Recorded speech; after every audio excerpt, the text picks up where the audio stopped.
What's up, Switch fans? Another week, another set of new games. Today, I've got 8 new Switch game announcements for you. 7 are brand new titles. 1 is a really important and sad release date update. But I've heard you guys lately that you think some of the games are a little bit stinky. So I figured we'd mix it up this week. And rather than just read the PR speak and talk about it, let's watch the trailers together. And then we can decide at the same time if these games look stupid or sweet. I've been playing a ton of Animal Crossing, but I do honestly love to see the Switch announcements roll in, and hopefully you do as well. If you do like new stuff coming to Switch, hit that like button. Let me know in the comments down below which of these looks most appealing to you. I think there's some good ones, and we're going to start off honestly with a known quantity. Thank goodness we've got a week full of interesting titles. Let's take a look at the first trailer for Tropico 6. All right, let's put this headset on. Roll into Tropico 6.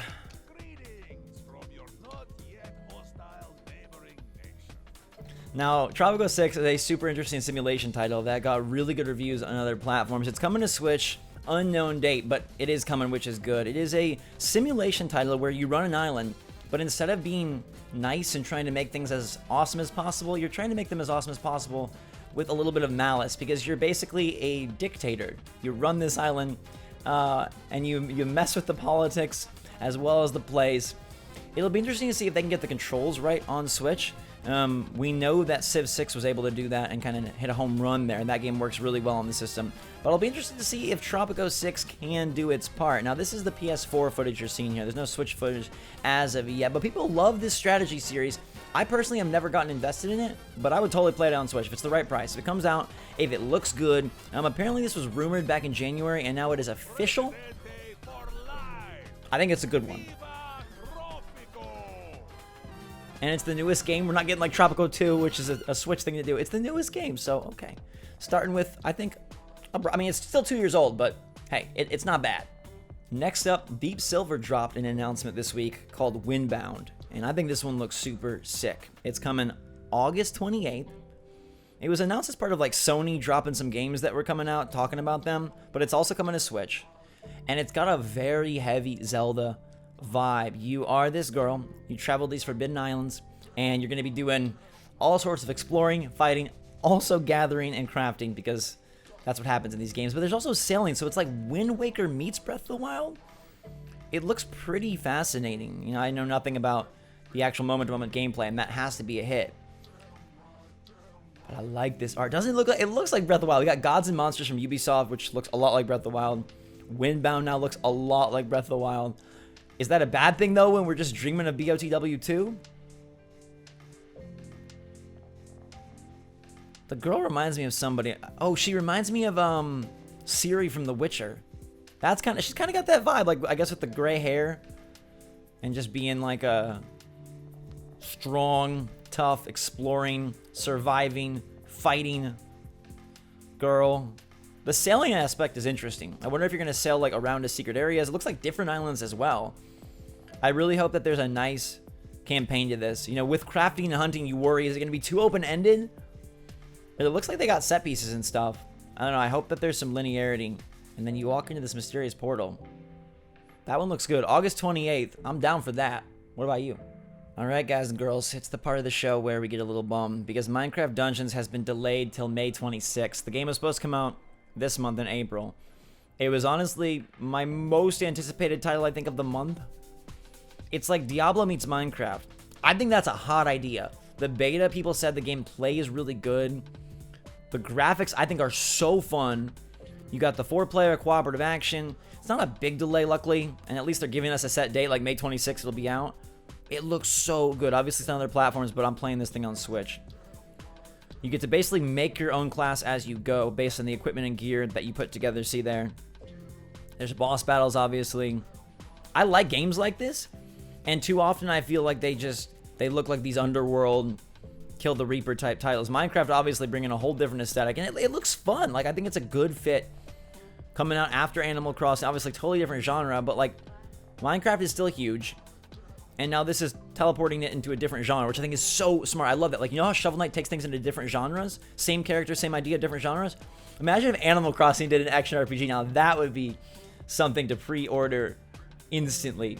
I'm all on this though, because it's also only 20 bucks, which I think is a big deal. They're not trying to like take you to the 30, 40, $50 price point. It's 20 bucks. I'm sad about the delay, but we'll play it next month. The good dudes over at Team 17 are bringing another title to Switch. They're publishing Going Under, which is supposed to be a very silly, satirical dungeon crawler where you're an intern at a crazy company.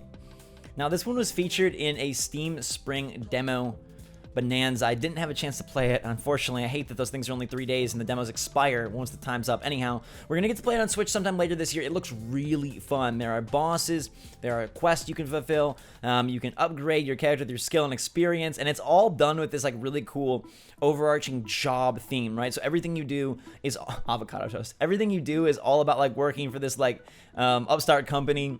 And I think that's such a good concept. It almost looks like it would have roguelite elements, but I don't believe it does. I just love like the UI. You got almost like apps and stuff, ratings, and you're trying to basically work your way up the company by defeating the company. That sounds awesome to me. It's got like, for some reason, it gives me a No More Heroes vibe. I know that's not like it at all. Like this game is way more like cutesy and colorful, and that game is way more like in your face and insane. By the way, can't wait for NMH3. But Going Under looks really good, so I'm earmarking this one. Hope it comes soon. Here's the part of the show where things get real weird, because Atari announced Pong Quest this week. You play the Pong paddle in a game. It's got RPG battles, it's got online multiplayer, it's got customization, 50 different power-ups. It's coming this spring for 15 bucks. And it looks so weird. It says there's dungeons based on Asteroids, Centipede, and other Atari classics. So all sorts of different gameplay. It reminds me a lot of, oh, what is that cue ball game? It's the pool game. Oh, I really liked it. It's the pool game. Pool game. What's the pool ball game? Do you guys know what I'm talking about? The pool ball game for Switch? Pool ball game Switch. Oh, I played it last year. It reminds me of it. Pool Panic. That's a really cool game. If you haven't seen it, look up Pool Panic. It hasn't been on sale a lot. I haven't seen it on sale, which is weird. But Pong Quest reminds me of it. I don't know. This could be completely terrible. Bringing back the Pong name. Atari makes weird decisions. Bringing back the Pong name seems like an odd choice, but I don't know. It seems like we'll get to play it soon. I'm not expecting greatness out of this, honestly. It's kind of a ridiculous idea, but you never know. Like, maybe all Pong needed was a chance to be an RPG battler or a chance to be a dungeon diver. Or maybe it's just going to be complete crap. I don't know. But this one, it's got my interest peaked.